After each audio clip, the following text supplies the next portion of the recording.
ছেড়ে দে আমার। আরে তুই আমি তোমাকে বলছি শোন, আর কয়েকটা দিন তুমি ওয়েট করে যাও, কয়েকটা দিন। কি করে ওয়েট করবো আর কতদিন ওয়েট করবো বড় বৌদি? তোমরা কেন বুঝতে পারছো না আমার মনের অবস্থাটা? বাবা মায়ের সামনে দাঁড়াতে পারছি না, আমার থেকে খুঁজে না পাওয়া অব্দি আমার একটা শান্তি নেই। আমি এভাবে পারছি না নিজের সঙ্গে থাকতে। আমি আসছি। এগুলো আমার সরো। ভাই ভাই দিদি ভাই তুই অন্তত আমাকে। আমি তোকে আটকাচ্ছি না ভাই, তুই আমার কথাটা প্লিজ শোন। আমি জানি তোর রাঙাকে খোঁজা উচিত, কিন্তু ভাই অ্যাটলিস্ট অঙ্কুরকে নিয়ে যা। আর শুধু অঙ্কুর কেন, আমার মনে হয় যে পাড়ার অনেক ছেলেদের তো নিয়ে যাওয়া উচিত। আর যদি একা একা খুঁজতে গিয়ে কোনো বিপদ হয়ে যায় তখন কি হবে বলতে একবার ভেবে দেখেছিস? হ্যাঁ চল, আমিও তোর সঙ্গে যাবো। কাউকে যেতে হবে না প্লিজ, আমি একাই যেতে পারবো, আমি একা সামলে নিতে পারবো। প্লিজ আমাকে নিয়ে তোমরা টেনশন করো না। আরে বাবা, মাকে তো জানাতে দে। মা, অঙ্কুরকে নিয়ে আসছি। মা, দিদি ভাই বেরিয়ে গেল। বড় বৌদি বেরিয়ে তো যাবেই। আরে মেয়েটা বেঁচে আছে না মরে গেছে তার ঠিক নেই, পুলিশ অব্দি খোঁজ পায়নি, আর ও নিজে বেরিয়ে চলে গেল। মানে গোষ্ঠী শুদ্ধ লোক আমরা সবাই ওর জন্য চিন্তা করে মরি, ও এটা চায়। আরে সত্য কি, রাঙা তো একলব্যর বউ, সেটা তো মান। থাম তো, থাম থাম থাম থাম থাম। কত বউ জানা আছে।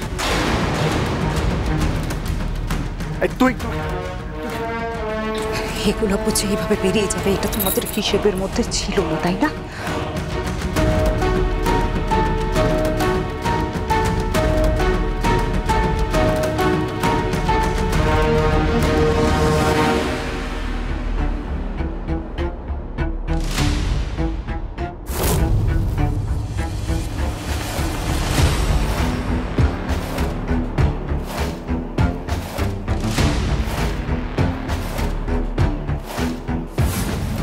কি করছিস?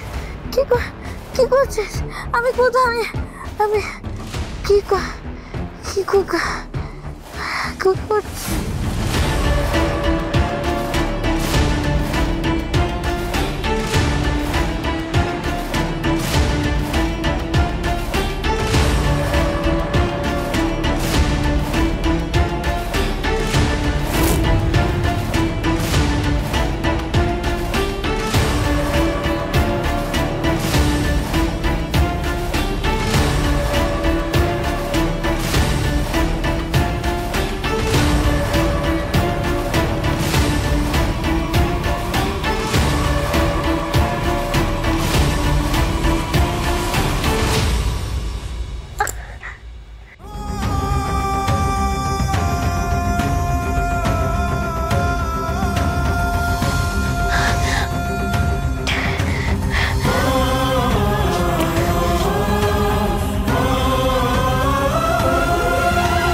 রাঙামতি তীরন্দাজ সোম থেকে রবি প্রতিদিন সন্ধ্যে 7:30টায় স্টার জলসায় ও জিও হটস্টারে।